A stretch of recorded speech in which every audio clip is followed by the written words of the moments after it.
Happy Wednesday and happy World Water Day. I'm your host, Mackie Kravitz, and tonight we have, ironically, the Education and Outreach member of Heal the Bay, Nancy Shrodes, here in the studio. It's going to make for a great episode, so be sure to stay tuned.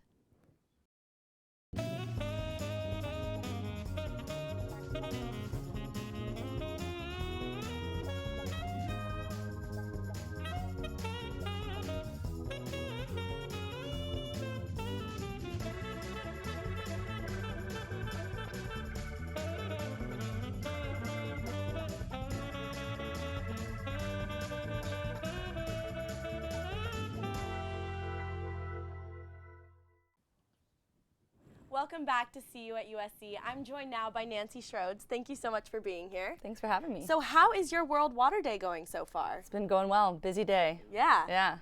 So I want to start at the beginning, Nancy. I know that you are the Education and Outreach member of Heal the Bay, and we'll talk about that later in the show. But I want to know about your life and your personal experience with everything. Sure. I'm a local, born and raised in LA, one of those rare natives. I grew up in Manhattan Beach, so I was kind of a beach rat all my life. Near the ocean. Yeah, loved it. Did junior lifeguards, the whole thing. Oh, okay. Yeah. And so I always had a love and a passion for the ocean, but I didn't know if that was just because I loved the beautiful resource that was so close and had that appreciation, or if it expanded more than that. And so when I went to school, I went over at Tufts University in Boston. The other side. The other coast. You know, I knew I had to be by water, and I figured, why not try seasons? Yeah. It's a different experience. Ballsy. I know. It was a brave move.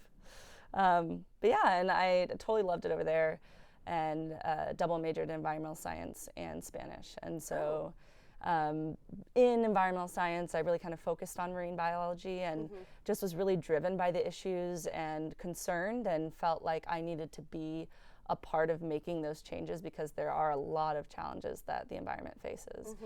But again, very captivated by the water side of things.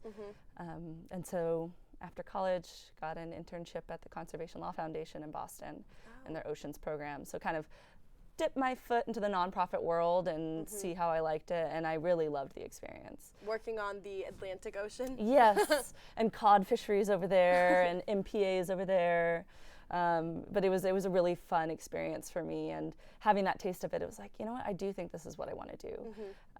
And then a job brought me back to LA, and I ran a campaign office for the Fund for the Public Interest. So I worked on a lot of different grassroots progressive campaigns, working with groups like HRC and CalPIRG, Environment California, and did a lot of great work with them, but really felt drawn again to those water issues. Water is life.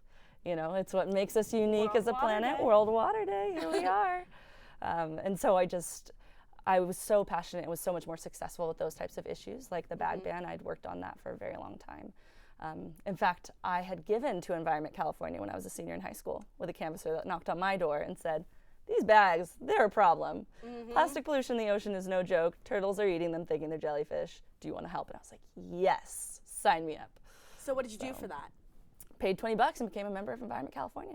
Oh, yeah. That's all you have to do? That was all I had to do. You didn't have to go and volunteer anywhere? And not for that, just to sign up as a member, yeah. But as far as those efforts, those continued throughout, and obviously with Environment California when I was working with them, but also with Heal the Bay as we continued to work on that bag issue. So it goes to show that really getting involved doesn't take much work at all. Yeah, I mean, it can be as simple as making a donation to a charity that you care about.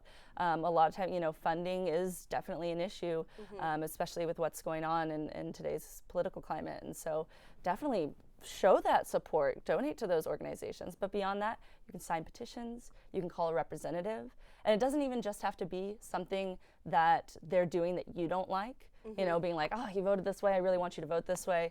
You can call them and say, hey, I appreciate what you're doing. You're doing really good work. Please keep it up. I love that you supported Prop 67. Keep up the good work.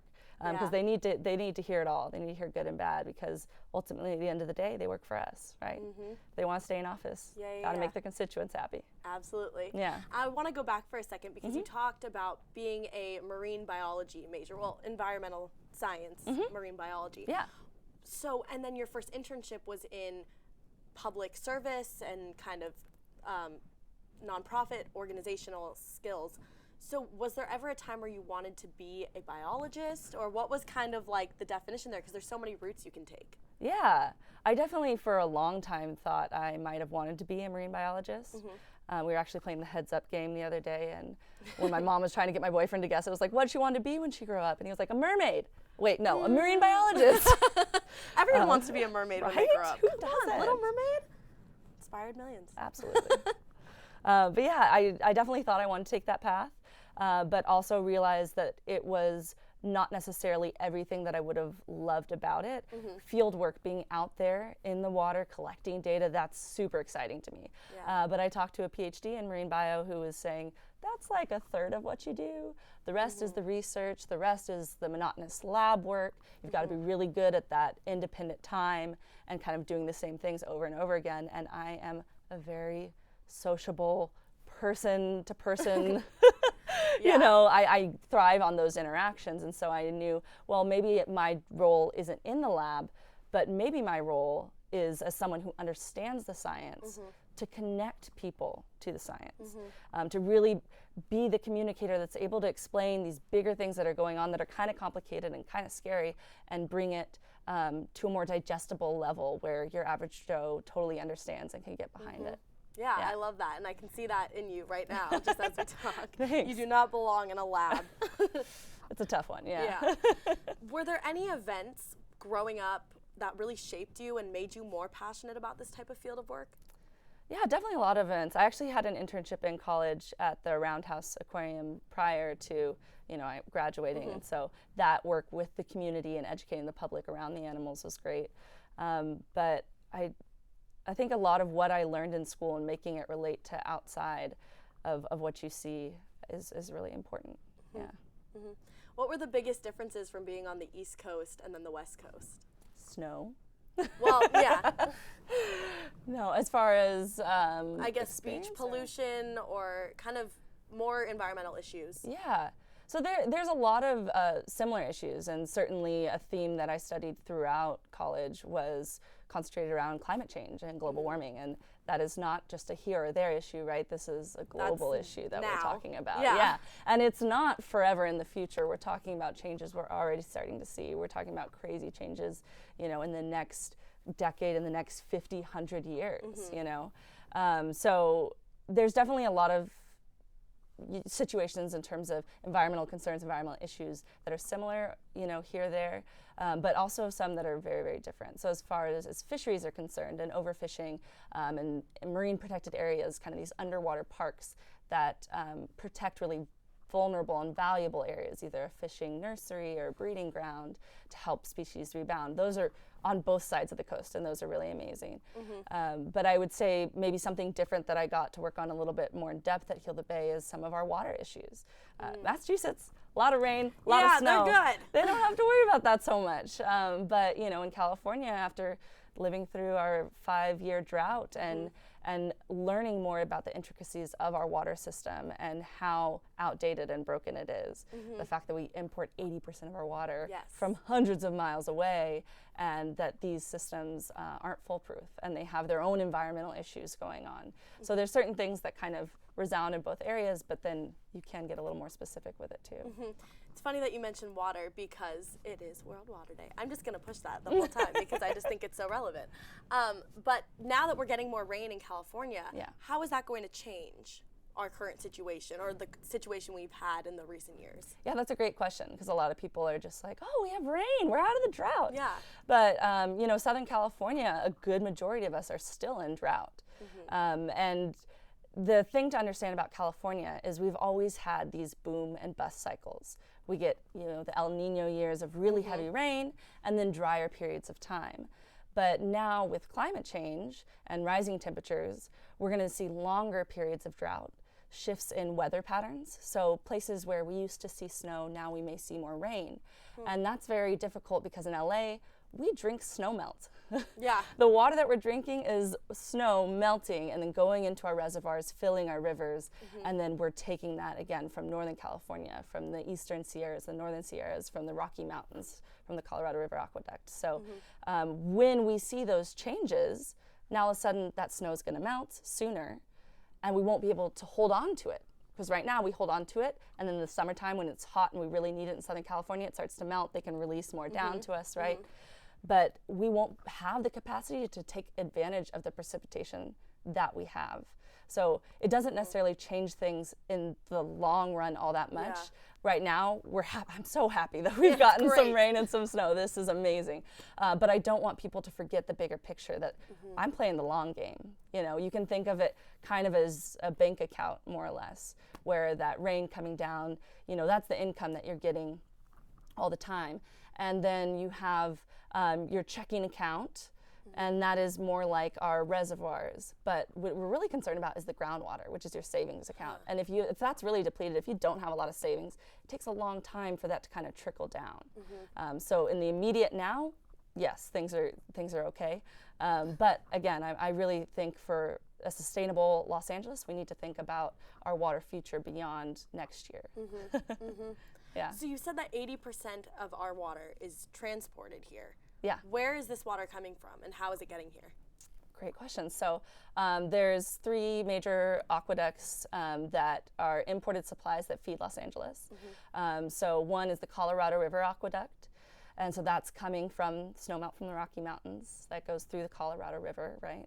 And that comes to us here. And then we also get snowmelt from the Eastern Sierras in the Owens Valley. That's called the LA Aqueduct. Okay. If you live in Los Angeles, you have access to that water. We get about 30% of our water there. But if you live outside of Los Angeles, no go for you. So outside of Los Angeles, like the San Fernando valleys and... Just outside of the city of LA. Okay. So if you're LA County, you can't have that water. If you're city of Glendale, you don't have that water either. It's owned and operated by LADWP, Los Angeles Department of Water and Why is Power. that a law? Why does that happen? Well, they bought the rights and they built the aqueduct, so it serves their people, their ratepayers and everything. So that's another source of water there. And then we also have the State Water Project, or also known as the California Aqueduct, and that takes snowmelt from the northern Sierra Mountains, also pulls water from the San Francisco Bay Delta, San Joaquin Valley, and that draws water all the way up north, bringing it down south. And actually moving that water up and over the Tehachapi Mountains is the single largest energy lift in the state of California. Yeah. More than any factory, any... Just moving water up and over that mountain Something range. so trivial, you wouldn't even... Except it's half of our water, so... We take it for granted. Yeah, absolutely. But they all have their own environmental issues. For 16 years, the Colorado River didn't meet the Sea of Cortez. That's how much we drained it, and we're only one of 7 other states that rely on that water source. So there is an issue in terms of negotiation and who gets what, because it's not just California that's in a drought. You know, the whole Southwest was kind of suffering in a similar situation. Yeah. So, there's definitely issues there. If that estuary now no longer has fresh water issues, right? And in Owens Lake, we actually sucked the lake dry in 1926, and it's the single largest source of dust pollution in the U.S., of that dry lake bed and everything kind of moving around. Wow. Yeah. And in the north, we can sometimes reverse the flow of the river just because of how much water we're pumping and sucking through. And there's been environmental litigation for like 30 years over that water. So. Wow. This is also interesting. I didn't know about this. Yeah. But thank you so much. You're Unfortunately, welcome. we have to take a quick commercial break. You got it. But we will be back with Nancy Shrodes to hear more about Heal the Bay right after this break. See you soon.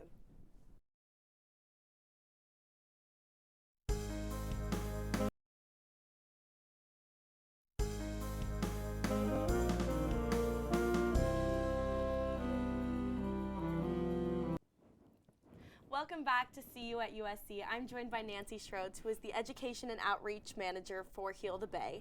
Now, Nancy, how did you get initially involved with Heal the Bay? So I was always aware of Heal the Bay, having been raised in LA, but they had an opening for the volunteer manager position, and I saw that and I just went, oh my gosh, this looks perfect, because I did want to go back to my water roots and come back home. Yeah, So I ended up getting that job, working as the volunteer manager for about a year and a half, and then got promoted to the education and outreach manager. So in the beginning, I was doing more volunteer work as far as running orientations and being like the face of Heal the Bay, coordinating our outreach presence at festivals and fairs, and throwing our huge volunteer party and helping with our annual gala, our biggest fundraiser of the year. And so then when I moved to the Education Outreach Manager, now I'm doing a lot more work in the classroom. So I run our Speakers Bureau program where we train volunteers. I just finished training actually yesterday. It's a 4-part training where we get volunteers ready to go into any situation all over LA County and be able to talk about the type of work that we do. So that could be a 3rd grade classroom, it could be a high school assembly, it could be a college class, or I've even given a presentation for seniors at a Denny's once. So really anywhere and everything in between, we're there. It's a free program we offer. It's really quite amazing. So I love that kind of educational stuff that I get to do. I help run a field trip called Lunch and Learn, which is so much fun. We take Title I students to Dukes in Malibu. Dukes in Malibu, it's a great place. It's a great place. I mean, Malibu's a great place to just look at, and you guys are helping protect that. Yeah. So. And a lot of these kids, you know, they've maybe gone to the beach once or twice before, maybe not. And this is a resource where it's a bus ride away, right? So it's really great to be able to bring them out to that. And then I also do a lot more of our grassroots campaign work as well. So one big one as far as the educational realm last year is a project we call Know the Flow.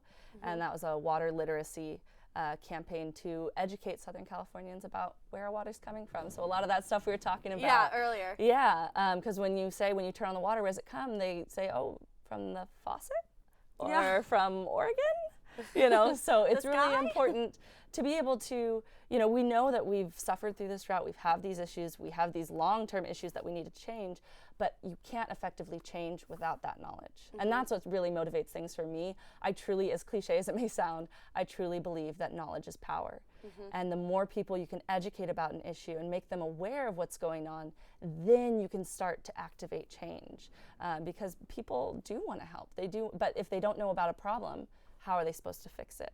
You know, so we actually reached out to over 27,000 people throughout Los Angeles with this program. So if folks want to know more at home, it's knowtheflow.la, where they can learn more about where their water's coming from and different things they can do to help out. And then I've also done a lot of policy work as far as grassroots campaigning in this realm and in this position. Very nice. Yeah. Wow, you've done a lot. So that was your personal accomplishments within Heal the Bay. Yeah. What are Heal the Bay's current goals?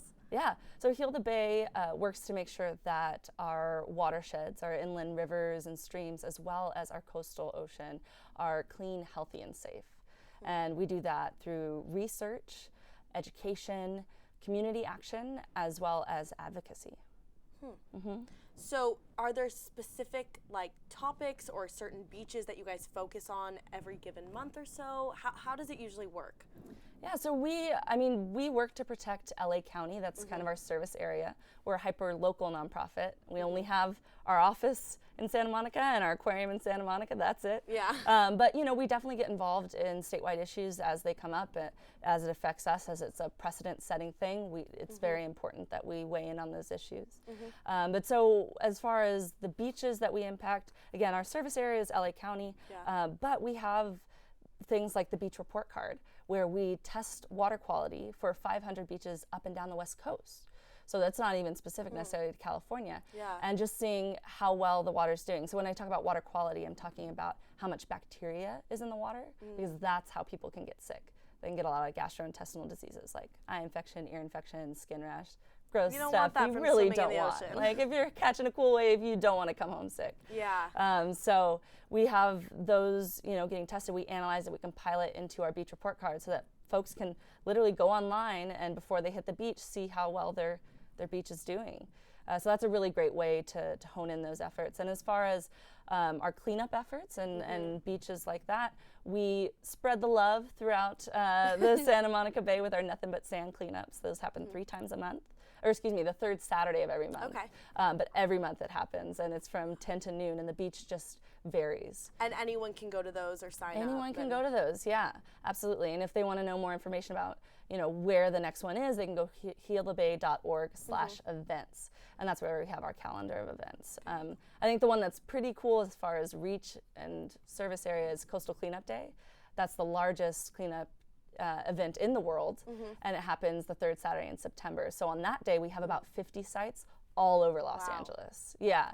So it's not just on the beach. It's up at Lake Balboa. It's along the LA River. It's in Compton Creek. So we are really kind of everywhere in this effort. Last year we had over 10,000 volunteers pick up around 30,000 pounds of trash. Wow, So, that's a lot. A big, big effort. Wow. So it's a really wonderful day to be a part of, this kind of larger wave of action that goes around the world. I see you there. I see you with the puns. So I know that March is kind of wrapping up, and we're going to get into April soon, which is Earth Month, right? Earth Month, absolutely. So what kind of event, do you have any special events going on for April, or that you want to talk about? Sure. Heal the Bay has a couple of really fun events coming up. One of the big ones we have is our Nothing But Sand cleanup in April, which is on March 15th from 10 to noon at the Santa Monica Pier. March 15th or? April 15th. Okay, just making sure. Yeah, I'm caught in March Madness and Water Day, you know? Yes, April 15th for, in preparation of Earth Day, we have this big cleanup at the Santa Monica Pier. And that's a really, really fun event. There'll be a sandcastle competition going on at the same time. A lot of fun. And then actually on Earth Day, on Saturday, our aquarium is having an Earth Day celebration. So at the Santa Monica Pier, just beneath that merry-go-round, you can find our aquarium, and there'll be lots of fun things going on to celebrate Earth Day. We're also organizing folks to go to the climate march, the science march, which is on the 22nd, Earth Day, right? Yeah. So April 22nd, we're also having a lot of folks go down to Pershing Square for the science march. What's the science march? So it's organized all over. One of my favorite ads for it is a campaign that says, "What do we want? Evidence-based facts. When do we want it? After it's been peer-reviewed, But basically just saying science matters, and we're not talking about theoretical things. We're talking about facts and figures, and we want to support sciences. And that's how, that's what our base is. We're at Heal the Bay, we're an environmental watchdog, and it's because we stick to the science. Yeah. And that's really, really important. We're talking about alternative facts. We're talking about the facts. It's not just pretty animals and cleaning beaches. No. So we think it's really important to make that stand. So we're organizing a lot of folks to meet up at the Starbucks outside of Pershing Square at about 8 a.m. for kickoff at 9. Sounds awesome. Yeah. Yeah. So what other types of recommendations would you give to LA natives or just people in general that want to get involved and help save kind of our oceans and climate and all that? Yeah, I think, again, getting information, being informed is so important. So knowing what you're looking at, making sure that it's a good source that you're finding and it's not some random thing on the internet that someone just put up for fun, right? But then, as I was mentioning, there's tons of different ways to take action. Joining us for beach cleanup is awesome. But you know what? You can even organize an own cleanup in your neighborhood. We're all connected through the storm drain system and through our watershed. So what's happening on the streets of Pasadena affects the health of our ocean and our beach just the same that it does if you're living right on the beach in Venice. So it's really important not only to take action on the beach, but also in your own communities. And again, on that local level, there's a lot of things you can do. You can go to City Hall if you want to, and go to those council meetings and advocate for something different. Like if you want to see a styrofoam ban in your city and there isn't one, talk about that. Try and get it on the agenda. Find other groups that are thinking of doing the same thing. But again, it can be as simple as making a phone call too, signing a petition. There's all sorts of ways to get involved and really make a difference. There's decisions in your own personal life you can make too. That was going to be my next question, because our demographic is mostly college students and we don't have a lot of time, to like go to these events and stuff. So what are maybe 3 easy tips that you would just give to students? Okay. Tip number 1, you guys are right by the expo line. We are. You are so lucky. So use it. Utilize it. That thing goes all the way to the beach in Santa Monica. It goes to Santa Monica now, yeah. Yeah. So, doing what you can to reduce your carbon footprint is really helpful. And so I would say definitely try and do public transit as often as you can. Less Ubers, less sitting in traffic. Just fly by them on the train, right? I would definitely say making sure that you recycle. That is, reduce, reuse, recycle. It seems like an age-old verbiage, but it is really true. We live in a consumer society that is single-use, one and done. So if you do have that plastic water bottle, make sure it goes in the recycle bin. Make sure it gets another life and can become something else. Yeah. Absolutely. Another thing you can do with Heal the Bay, one of the campaigns we're working on is called Rethink the Drink this year.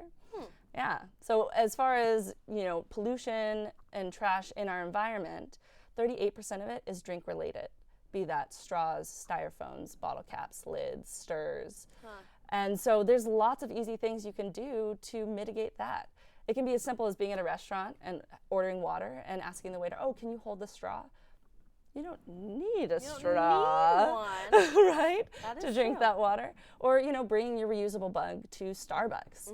You can get a 10-cent discount. That adds up after a while. I know, balling on a budget in college. So, just making some of those own personal consumer choices in your own life. And my final question would be, what inspires you? That's a really tough one, and I think the biggest thing that inspires me every day are the people I'm fortunate enough to work with and the kids that I educate. They get so excited when you're in the room and they want to share all the facts that they know about the environment and the ocean. They're the most passionate ones. Yeah, and they're the ones that are going to be the game changers. We're starting this, but at the end of the day, it's us and it's the ones after us that really have to clean up this mess and make it better, right? Thank you so much, Nancy, for coming out on the show. Unfortunately, that's all the time we have for today, but be sure to check out Heal the Bay and tune in to see you at USC every weeknight here at 6:30. Good night.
Incredible. One of the worst performances of my career, and they never doubted it for a second. I mean, how could they expect me to handle school on a day like this? This is my 9th sick day of the semester. It's getting pretty tough coming up with new illnesses, so I better make this one count. Life moves pretty fast. If you don't stop to look around once in a while, you might just